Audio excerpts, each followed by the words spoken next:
بس جب وہ اپنے والد کے پاس واپس گئے تو کہنے لگے کہ ابا، ہمارے لیے غلے کی بندش کر دی گئی ہے، تو ہمارے ساتھ ہمارے بھائی کو بھیج دیجئے تاکہ ہم پھر غلہ لائیں اور ہم اس کے نگہبان ہیں۔ یعقوب نے کہا کہ میں اس کے بارے میں تمہارا اعتبار نہیں کرتا، مگر ویسا ہی جیسا پہلے اس کے بھائی کے بارے میں کیا تھا، سو اللہ ہی بہتر نگہبان ہے اور وہ سب سے زیادہ رحم کرنے والا ہے۔ اور جب انہوں نے اپنا اسباب کھولا تو دیکھا کہ ان کا سرمایہ واپس کر دیا گیا ہے۔ کہنے لگے ابا،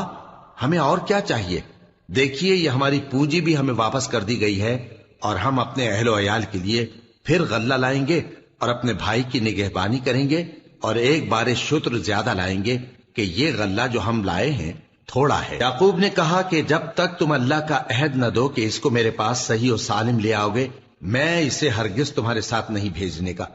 مگر یہ کہ تم گھیر لیے جاؤ یعنی بے بس ہو جاؤ تو مجبوری ہے۔